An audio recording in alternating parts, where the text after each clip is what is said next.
নারায়ণগঞ্জের বিভিন্ন এলাকায় বিদ্যুৎ, ইন্টারনেট ও কেবল সংযোগের তার মিলেমিশে তৈরি করেছে বিশৃঙ্খল এক জটলা।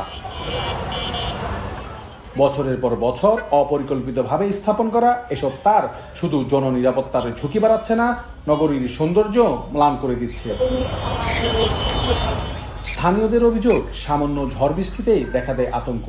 কোথাও ছিঁড়ে পড়ে তার, কোথাও দেখা যায় স্পার্কিং।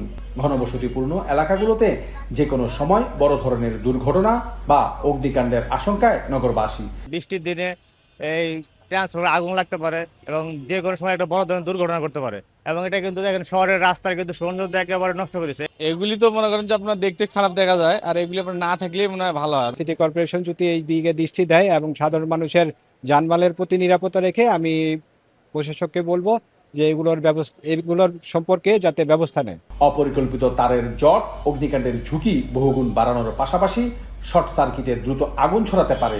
এতে উদ্ধার কাজেও সৃষ্টি হয় প্রতিবন্ধকতা।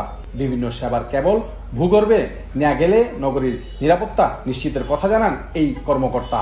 বৈদ্যুতিক খুঁটিগুলোতে দেখা যাচ্ছে বিদ্যুতের তার তো আছে, পাশাপাশি সেখানে ইন্টারনেট, আপনার ডিশ লাইন এমনভাবে জটলাভাবে থাকে।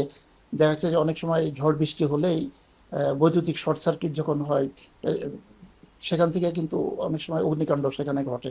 প্রাথমিকভাবে বিদ্যুৎ, ডিশ, ইন্টারনেট কেবল, ওয়াসা এবং তিতাস গ্যাস লাইনের প্রধান সড়কের প্রায় 4.5 কিলোমিটার অংশে পরীক্ষামূলকভাবে প্রতিস্থাপনের জন্য একটি পাইলট প্রকল্পের পরিকল্পনা মন্ত্রণালয়ে পাঠানো হয়েছে বলে জানান এই নগর পরিকল্পনাবিদ। দৃষ্টি দূষণ যেটি আসলে আমরা আমাদের নগরগুলোতে মনে হয় যে একটি তারের জঞ্জালে পরিণত হয়েছে, তো সেই জায়গা বিষয়গুলো বিবেচনা করে নারায়ণগঞ্জ নগরীকে একটি বাসযোগ্য এবং দৃষ্টিনন্দন শহর গড়ার লক্ষ্যে ইতিমধ্যে একটি প্রকল্প গ্রহণ করা হয়েছে, যে প্রকল্পটা আমরা আমাদের মন্ত্রণালয়ে পাঠিয়েছি 3 মাস আগে।